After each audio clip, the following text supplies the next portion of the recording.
Welcome to my humble little office. My name is R. Keith Andrews. I am a spiritual guide and paranormal adept. The journey continues today on March 21st, 2025 at approximately 9:01 p.m. PST. Now, I've made it my life's journey to remind people that working together, we can make this a better world for virtually everybody. I build myself as a spiritual guide because the tools I offer are the same tools I personally use in my day-to-day life. And the philosophies of life I talk about are the same philosophies I use to guide just about every decision I make. With this in mind, I know these tools will work for you because they continue to work for me and have literally worked for thousands of other people over the years with various different degrees of success, depending on their own personal efforts. Now, before we get into things, we have in the background Storm, who is taking care of all of the technical requirements to make sure this place actually continues to run, as well as being the primary moderator to make certain the problem children aren't a problem before they become a problem. I think that's called euthanasia, but pre-birth euthanasia. But don't think that we can get away with that. But that being said, we also have LA Moon in the room. She is another moderator, the other primary moderator, making certain that the conversation keeps moving, and potentially more importantly, making certain I've actually had something to eat, which fortunately today I did. Probably too much in all fairness.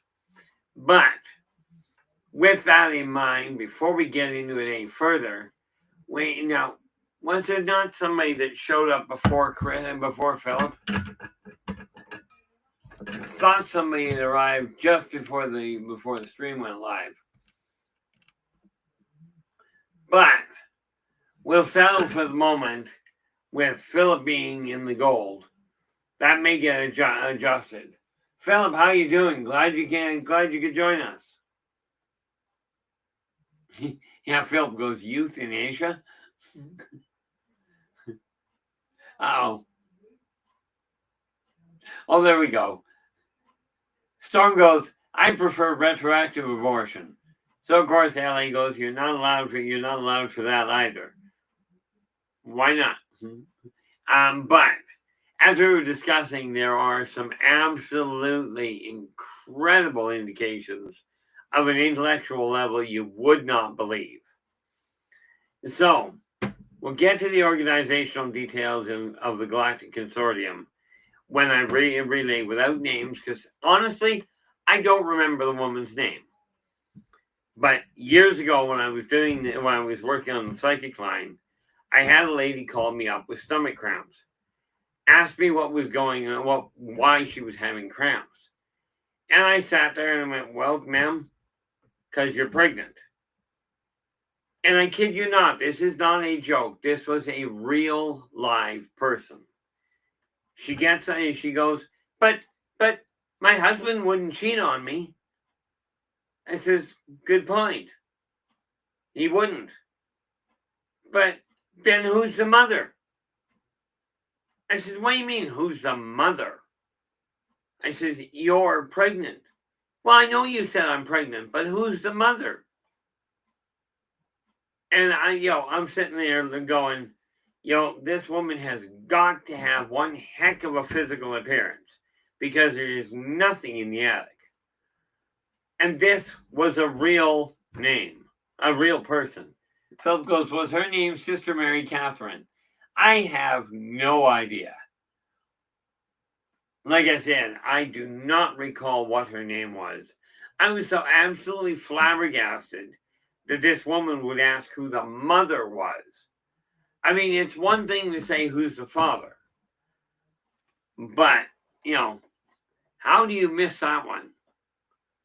It's kind of like the joke that Billy Bob Thornton put out one day. He says, I went up to my mom one day and I said, Mom, why'd you call me Billy Bob Joe? And Mom looks at him and goes, well, son, I wanted to name you after your father, and that was my best guess. But enough of that side of it. Anyway, as for the Galactic Consortium, kind of intriguing. I was actually writing about that today without remembering what I was working on tonight. The Galactic Consortium basically, yeah, LA goes, I think the operative question here is who breathes for her? Pretty much. But the Galactic Consortium, okay, it is a general layout. You know, the general layout for it.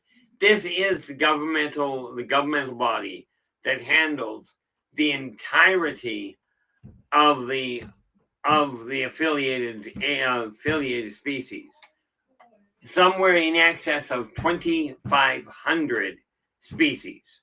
Now, bear in mind, when you start taking a look at a species, and I had a problem with this for the longest time, humans are a species, okay? But when you break them down into Asian, into Caucasian, into Negroid, into any of the other, and there's a myriad of them. You break them down, you're looking at different races, it turns out. With this in mind, we've got to have 7 or 8 different races of humans. The Zeta Reticulans have 15. But the Galactic Consortium handles all of the common space in their area. Okay, in their empire. In other words, if you've got one planet, Earth, for instance, which only operates on one planet, okay, the surrounding area of Earth is under human control. Poor control, but it's human control. So the consortium handles all of the interconnecting areas. Okay, now that means everybody in those areas has to follow the same laws, regardless of regardless of any difference. Okay, money won't buy you better treatment. Don't mind me, my temperature is way too high. So just going behind my back cave panel and changing the temperature. You know, the only time there is a difference in the way somebody is treated is based on security clearance. And you'll love the way they handle a screw up on that one. This means if you're a multimillionaire or a pauper, doesn't matter, you have to follow the same laws. Even the royalty has to follow the same laws. In security, when you become a member of the security team, if there is a breach in security, okay, you enter it. Number one, when you take on a job to become a member of the security force, you are made very aware this is not a job that you ever quit or get fired from. It never ends well. If you get accepted into the security force, these are the people that enforce the laws across the cosmos. Okay, if you breach protocol, if you break a law yourself, you're not suspended, you're not fired. Well, technically you're fired. They've got a fusion reactor made for you. The reality is there is no reprimand. You're simply killed. Okay. If you don't do something totally stupid, they give you a warning. And then you're on a permanent watch list. At which point, if you screw up again, you get terminated. You never get retired. Well, you get retired, but you never get to retire and stop working for them. You simply die. Either by their hand or because you were dumb enough to do something retarded. Oh, I'm sorry.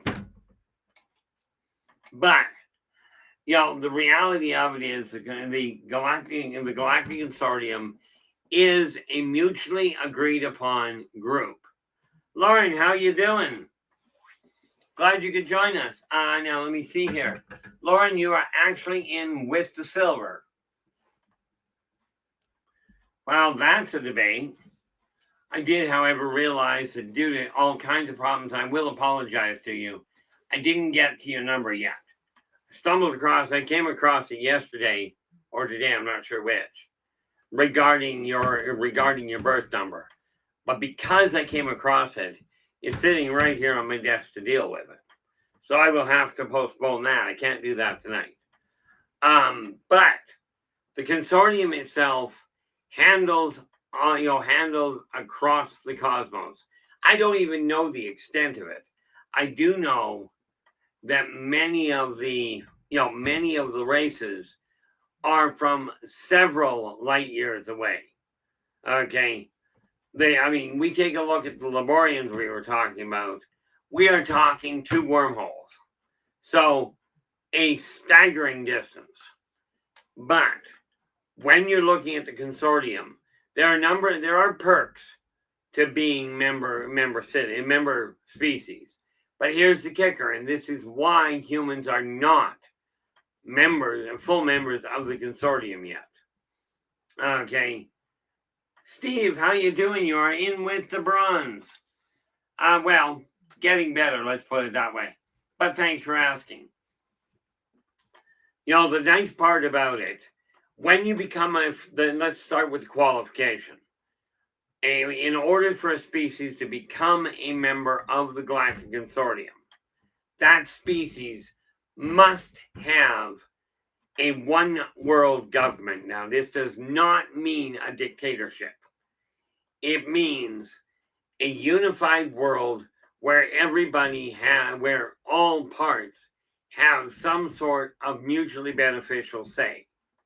The reality is, an individual living in the Arctic is going to have little knowledge of how to deal with the cold of the Arctic, or with the rains of an equatorial rainforest. But they can have a communication line where the laws can be worked out. But if a species does not have a one world government, then we have a problem. Now, here's the funny part about this. The Laborians have a cooperative clan, global clan, okay? Meaning they don't have a solid society set up in cities or anything. They are literally a nomadic species around the world. But they do have spokespeople. They do have meetings where these people are constantly in contact, thereby having a global government, not under the same idea of what humans have.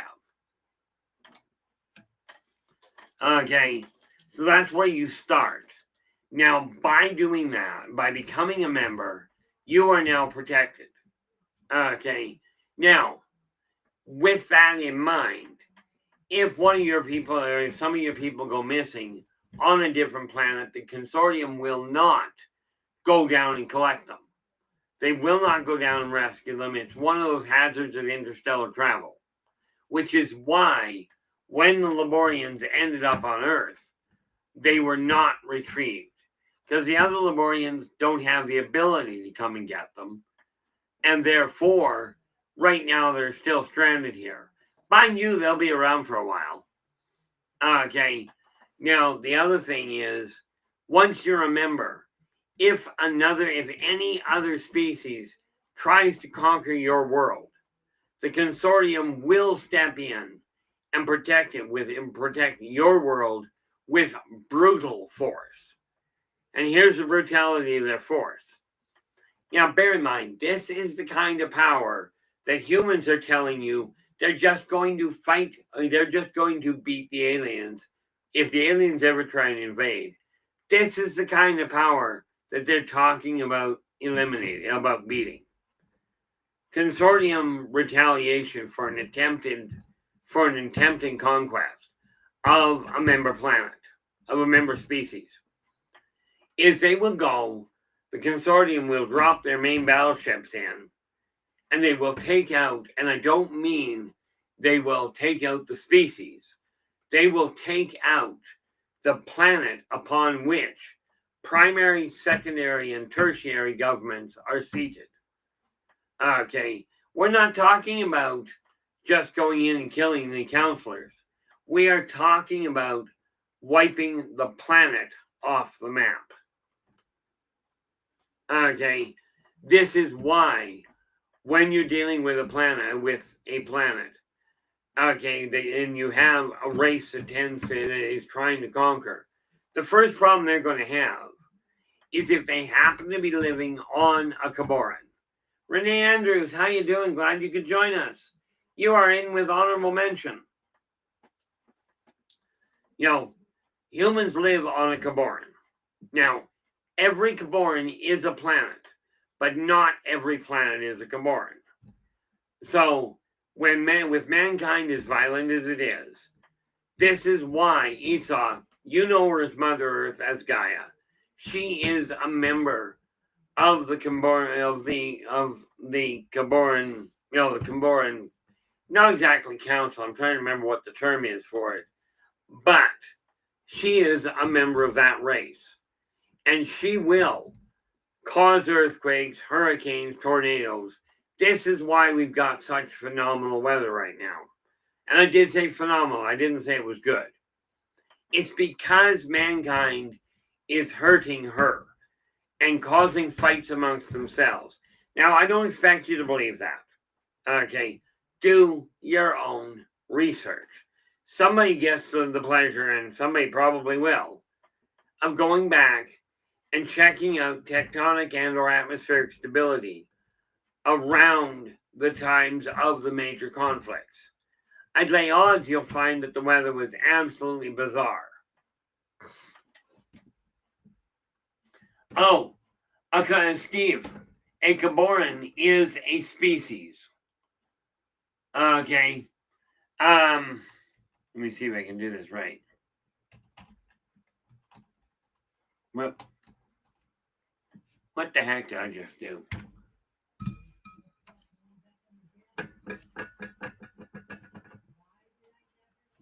That did not work well.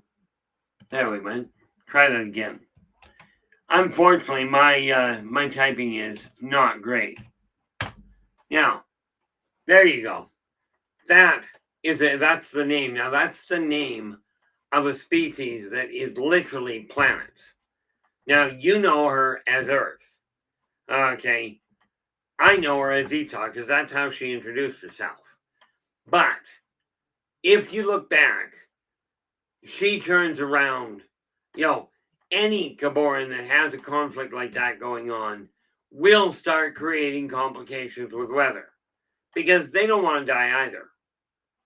Okay, now there is some good news out of that, but that's another aspect of the Caboran species. But the conglomerate, the consortium, will come in and wipe the planet out. Now, if they do that, they have now taken that particular species and said, you're no longer a member of the consortium, which means you no longer have their defensive structure. You no longer have their support in any capacity. And your civilization is in shambles. Not necessarily a good trade-off. If humans had that kind of retaliatory impact every time somebody started a war, we wouldn't have a lot of wars. Okay, it becomes way too dangerous. But the consortium itself is literally there to simply police and enforce the laws that apply to everybody. The consortium, the members of the council included. Now that's where we start. And by the way, I am actually writing this stuff. I am putting this stuff into the Megan Think Then Speak, into Positive Perspectives magazine, which is a free magazine that you can get through the Buy Me a Coffee link up top. Okay, now, when you are a member of the security, you are to treat everybody equally, regardless of who they are. Royalty to pauper. No, it's the same thing. However, in the trade areas, in a planetary position, i.e., with Earth, around Earth, humans have set the laws. Okay? And I swear half the time they flip a coin to figure out what it's going to be. By the way, they're not the worst at it. Okay? But this also boils down to, when they're looking at it, if there are 2 planets or more, the trade routes are also under the law of the species that controls them. Okay, there's a whole lot more to it than that, but the consortium literally is there. Now it has, like I said, there are in excess of 2,500 member species.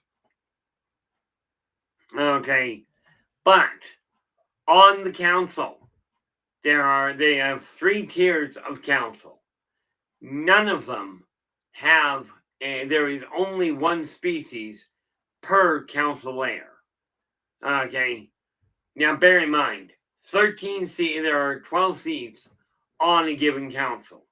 The 13th is the person that is stepping up to get a situation resolved. Now, let's say that we have a chameleon sitting on the council, and we'll get to the qualifications there in a minute. Okay, if the chameleon is on the council and a member of the chameleon hierarchy comes to the council with a question, for instance, we would like to colonize this empty planet. Okay, the chameleon sitting on the council must step aside. They don't step out of the council. They don't say, I'm losing my seat. But for that particular issue, they step out of the voting side.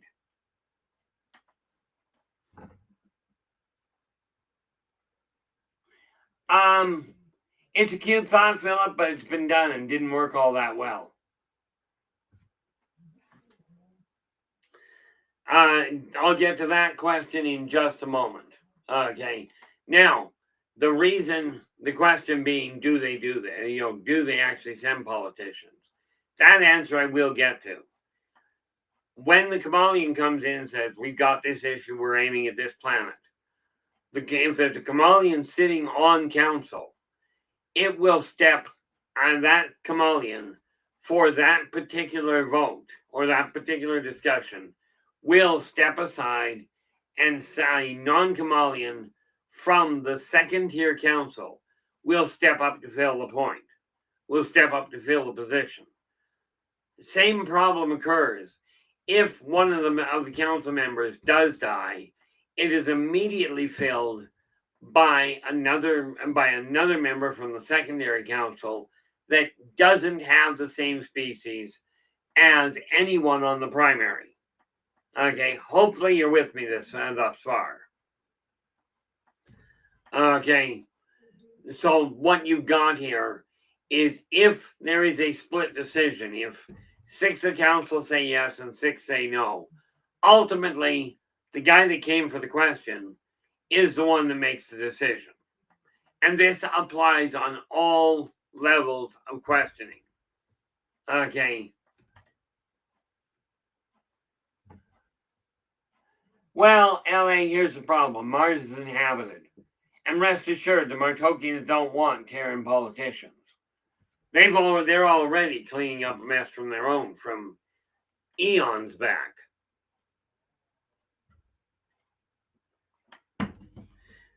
Now, that said, there are species that literally, like the clan wars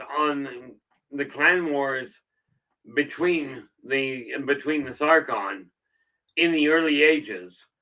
Okay, they were a battle royal, because the moment a politician stepped out of line and created a problem, they were taken to task physically.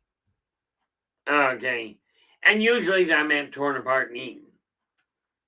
Okay, no, I don't expect humans to eat each other, although I don't put it past some of them.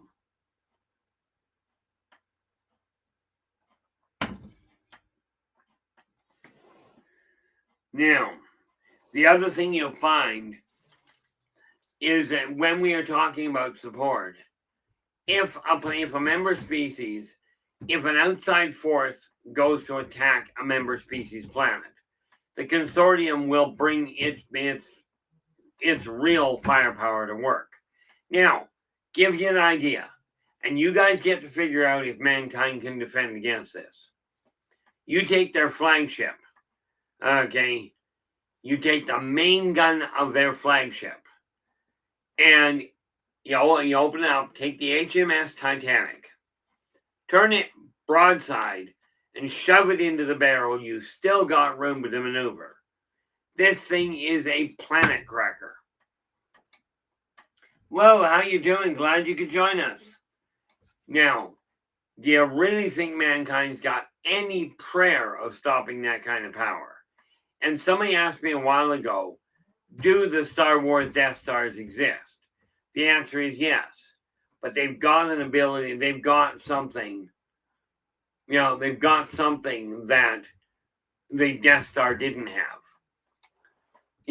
These big battle stars, when you go in, they can pull into a galactic core, and they fire up the engines properly, and the magnetic field that they draw, that they create, will tear the galaxy apart. With that, they don't have these funny little rules of, oh, they're having a funeral, we can't do anything. This is not the way war works. Okay, mankind's got some brilliant laws. Some of them really are brilliant. But the consortium itself protects its people. Now, I will tell you this. Earth is on that turning point where either mankind is going to start working together and build a unified world, or you're going to blow yourselves back to the Stone Age. If you survive this next few decades, okay, then yeah, it's a good bet you become a member of the consortium. And before somebody asks, no, there is not a single human that is a member of the consortium council. Something to do with the fact that the human race, the species, is not a member of the consortium yet. They are, however, protected. Okay, not quarantined. If they were quarantined, you wouldn't be getting abductions.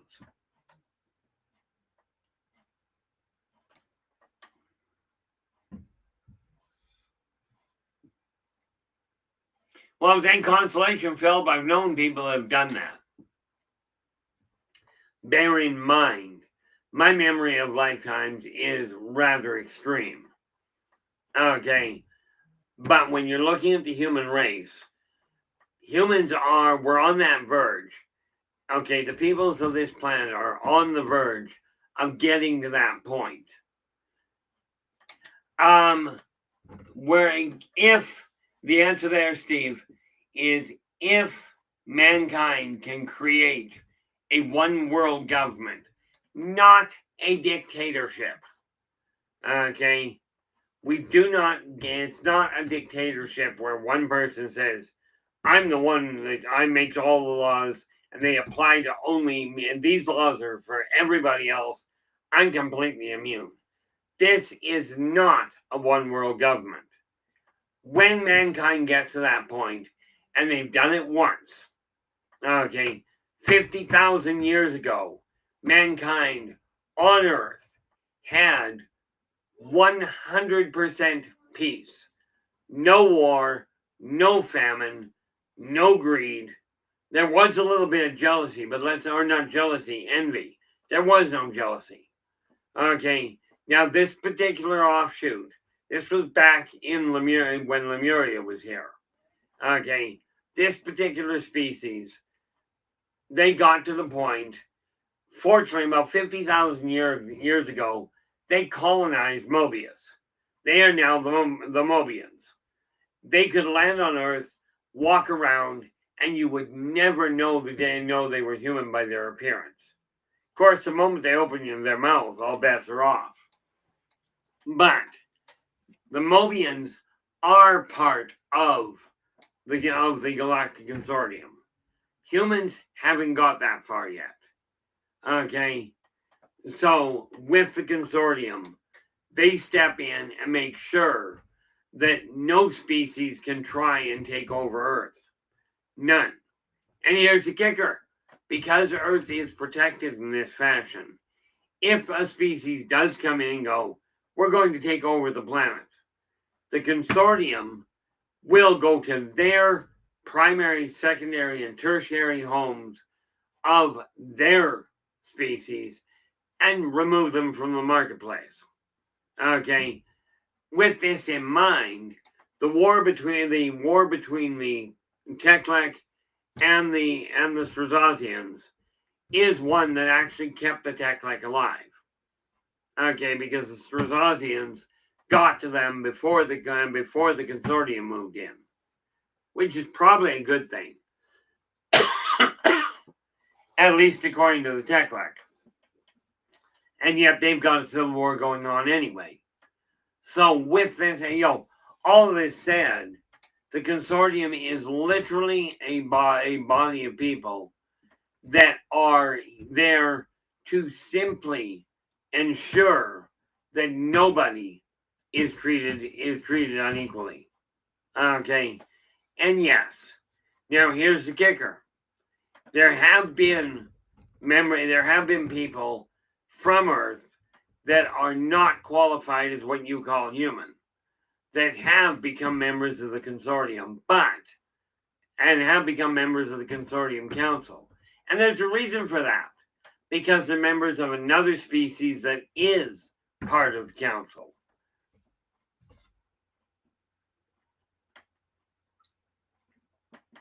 Sorry, part of the Consortium. Humans have a great future if you can quit trying to kill each other. And I say trying because I'll tell you, if humans were doing what I've heard people say, oh, we're great at war. And here's a question for you. If humans are great at war, why the population increase? Other races that claim to be great at war have wiped themselves almost completely out. The Martokians being one of them. The Sarkon being another one. They didn't go to war. They expanded too fast and had to cut three of their outlying systems off. Okay, but that whole story is being contained in another booklet that I'm writing right now called Meet the Reptilians. Okay. Now, understand, I know of at least a dozen races that are classified by humans as reptilian, simply because that's what they look like, not because that's what they are. Now, some of them are. Okay. But with that in mind, the Consortium itself simply makes sure that in between planets, in between the star systems, there is no blatant war. They do not condone war. War has, in all fairness, never brought peace. It's brought quiet quite often. I mean, let's face it. You blow up a planet in the middle of an area, and there's no more noise around it. At least not that humans can hear. So the Consortium itself is built, and humans got it started. They didn't start the Consortium. They started on the right road. Because if you look at the way that the Terran UN operates, that is essentially the way that the Consortium conglomerate works, how their council is set up. They have one person that works as a spokesman to make sure everybody gets heard. Okay, but there is none of this screaming at each other in the council. And here's the thing. The only way you can become a council member is have no prejudice against anybody. Okay, you have to treat everybody equally. Now, this doesn't mean you have to like everybody. It just means you have to stick to the law. Okay? And not the law of the individual. I.e., I don't like the person, so my law says I'm allowed to terminate them. No, you're not. Okay? But this is why if you become a member of the security force, of the Consortium security force, depending on your rank, you get a lot more leeway as to where you can go. You cannot stop even the lowest member of a security team from entering most areas. Now, yes, there are security levels that the lower members can't get into, but your attachment to the security force is never based on anything else. Bias is one thing. The question you would have to ask.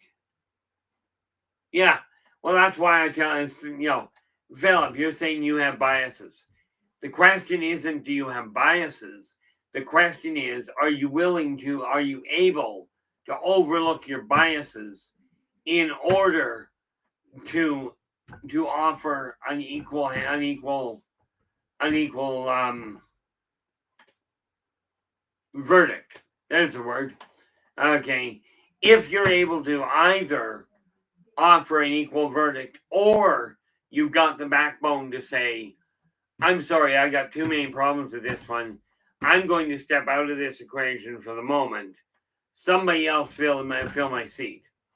If you've got the capacity to do that, that is one of those qualities that they look at as to whether you're going to get onto the council. Now, of course, this does mean you happen to have to be a member of the consortium, a species member. Okay. Now, I will throw a wrench into things here. All people that look human on this planet are not necessarily, by strictest definition, human. They may appear human, but they may not be. And no, I'm not starting to point fingers. So we aren't going to go there.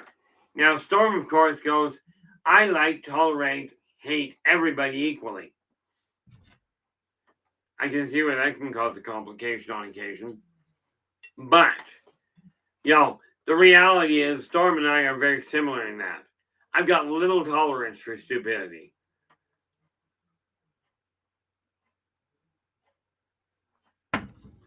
But at the same time, when you're looking at becoming a member of the council, first and foremost, the species has to become a member of the consortium. Then the species is encouraged to put forth a delegate to the council.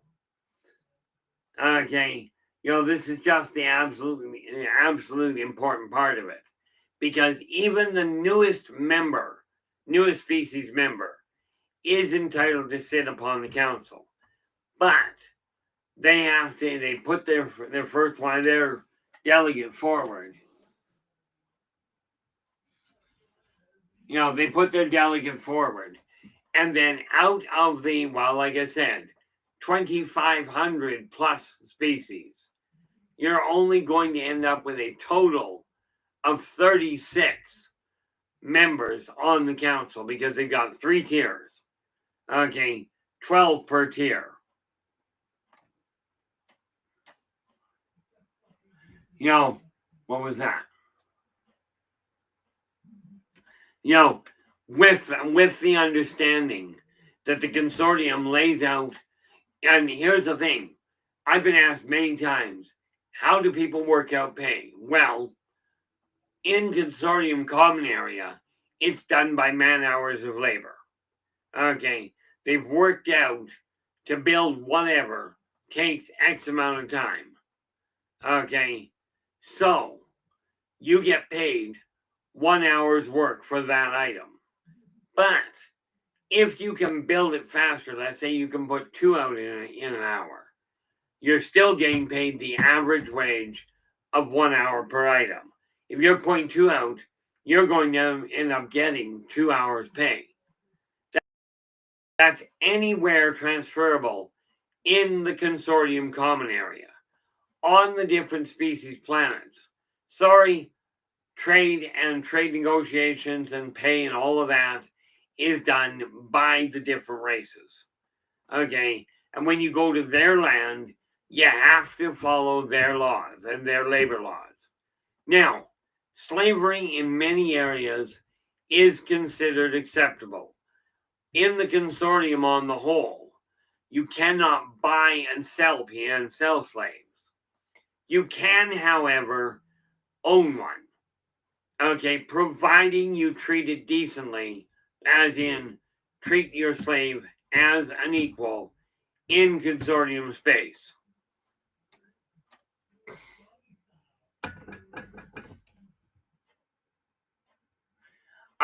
Philip, they have wetsuits you can do that with. I'm not entirely certain it's a good idea, but go and have a happy. Of course, I don't like the cold that much, but they do have insulated swimsuits, insulated scuba gear that will protect you from the cold, so you can do that. Okay, so put it on your bucket list and go have happy with it.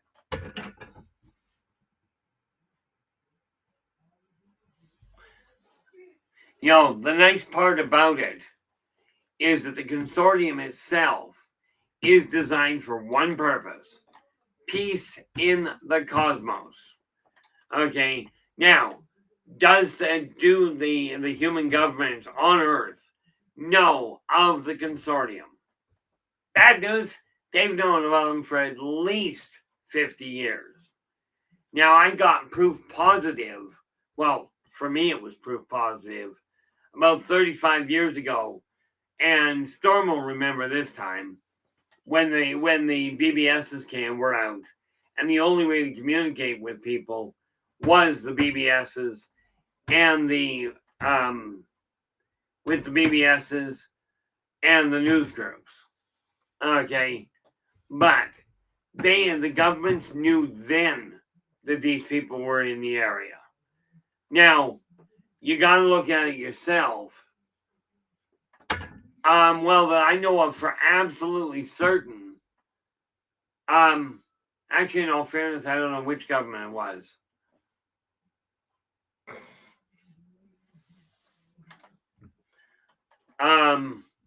I can tell you I was on a news group. I don't know where it was centered. That would be the problem. Okay, but it was shut down and eradicated the moment I told them about the fleet that was inside the sun's sun. I said the sun's corona. I later found out that was an old bulletin board system. Way back, I'm betting from before you were born. Or before you got in touch with computers, anyway.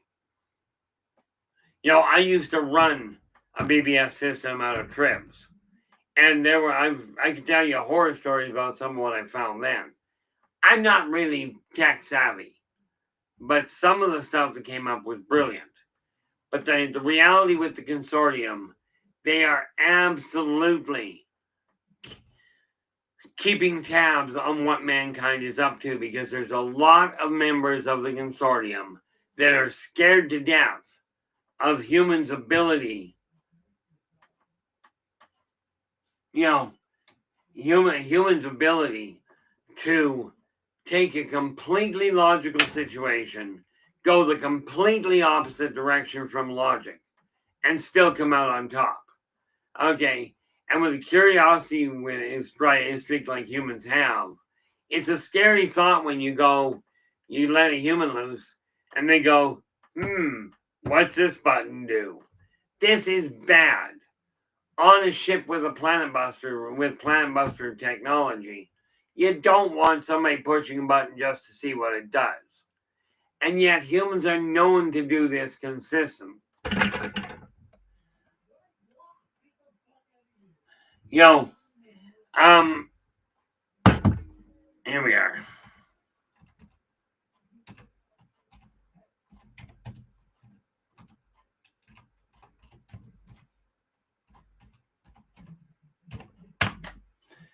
That was what the BBSs were. They were isolated, localized, pre-internet systems. You literally had to phone the specific phone, uplink it with a telephone uplink, and carry on. Okay, but that goes way back before, the bulletin board system realistically was kind of to the internet what the abacus was to the computer. Okay, abacus was a great little tool, but the consortium is designed to keep peace between the different member species. And that is the biggest issue they deal with, i.e., territorial arguments. Who owns what planet? Is there going to be a fight for ownership of this planet? And there have been cases where two different species have decided to colonize the same planet, but on opposite sides. And they do have to work out a balance point. That's where the consortium comes in. So what you're looking at is a conglomerate government that treats everybody with equal say. Okay. That ultimately is what you're looking at. Now, let me just see here, because I had got to take that off.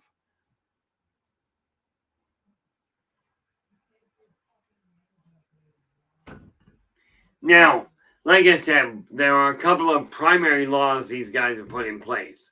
One, you cannot attempt to conquer another member species world. You can't even try. You are not even permitted to get a foothold on it.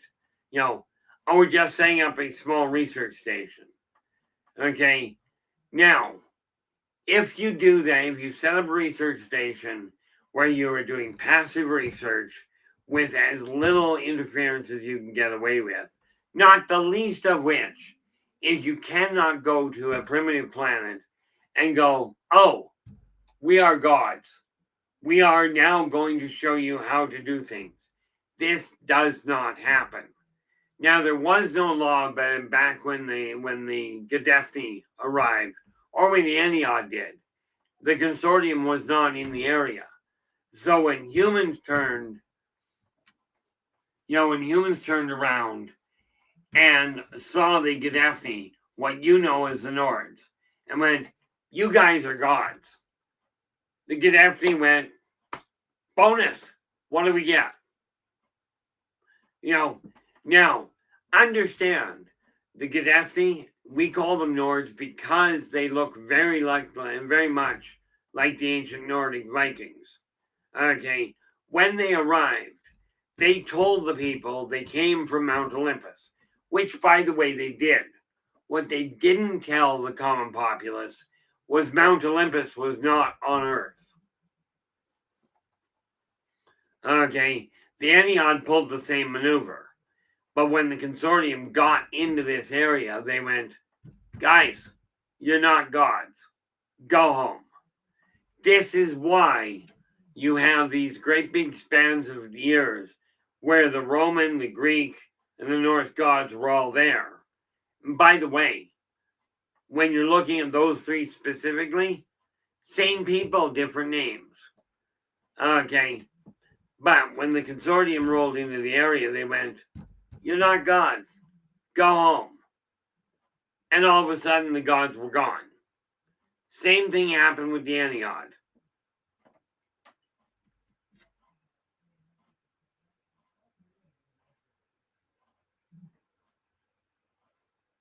The neat little, yeah. And Phelps going, I'm still trying to conquer myself. The funny thing is, Stormway got into computers in 79. So did I. But talk about going down two different roads. Storm specialized in technological computers. Blue Cruz, how you doing? In my case, I went to look at the biocomputers, aka human behavior, and for that matter, other species behavior. That's where my strength ended up being. Which, needless to say, means I don't do well with computers.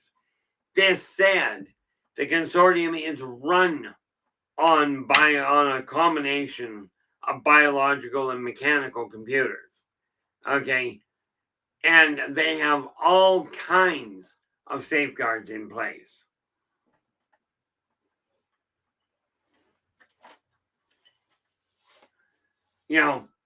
See, I was lucky. I'm looking at the chat room. There's all kinds of talk about being around computers.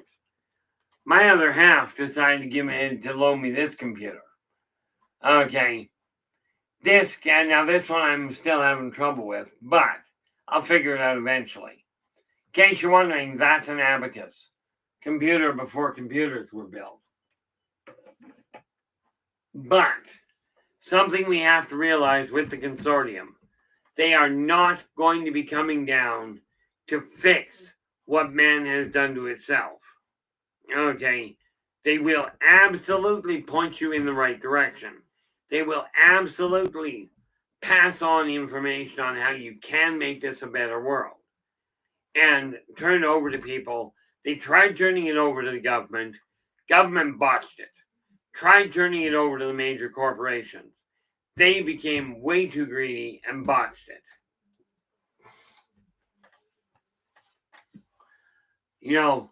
The reality of it is this. You guys have been given not only the ability to change the world, but the ability to guide it towards membership in the consortium. But it's going to take some work. Okay, question is, are you up to it? Because this is literally the message I was sent to bring back, and that I took up the mantle for, was to remind you that this is possible. Okay, but it's going to take work. Now, before somebody asks, no, none of the consortium members are going to come down and go, okay, we're going to bring peace to this world. You don't want them to, because most of the race's ideas of peace on the planet is you eradicate everybody, leave the planet living. Okay, you don't damage the planet per se, but you wipe out the leading ones. That's terrible, Philip. Philip just looks at it and goes, Abacus cadabricus, assist boom ba.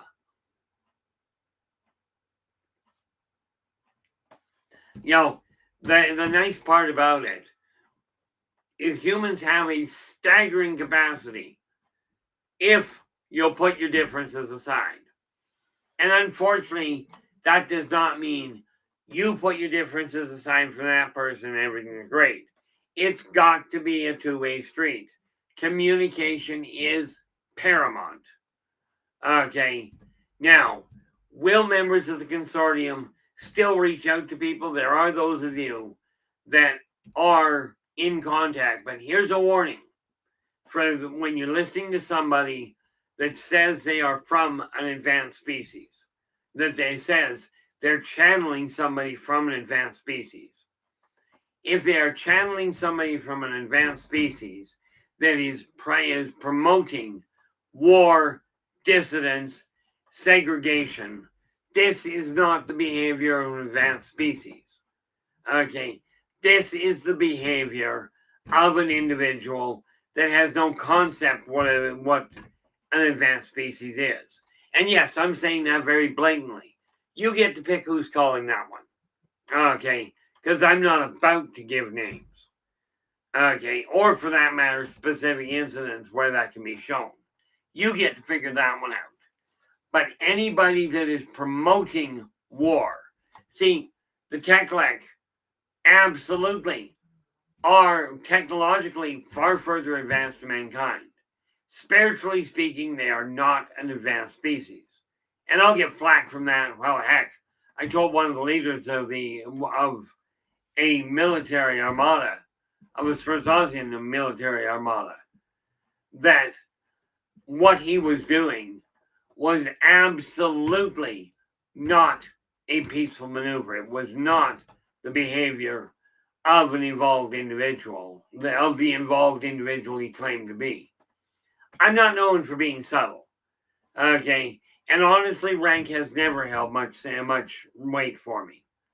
What matters from my end, and what matters from the side of of all of the Consortium Council, okay, is that the way you behave, the way you treat people, people being members of your species, animals, plants, minerals, doesn't matter. When you treat people equally, okay, taking into consideration a cow is not going to stand there and talk politics with you. Not in English, anyway. I will warn you, some of them can talk politics. Good luck figuring out which ones. And we are down to the 5. With this in mind, I am going to say thank you so very much for sharing your time with us today. I didn't get to that, so I'm going to have to. But let me ask you this. Anybody got a suggestion for tomorrow night? Because I'm thinking right now, what do we got? What I'm looking at is possibly carrying this on tomorrow. Okay, there's an idea. Philip goes, meditation talks help. Yeah, vocal, there's an idea. Well, in case you hadn't noticed, there's a lot of bull being pushed around. But, I do want to say thank you so very much for sharing your time with us tonight. We will be back again tomorrow at 9 p.m. Pacific. Okay, but until then, do take care of yourselves and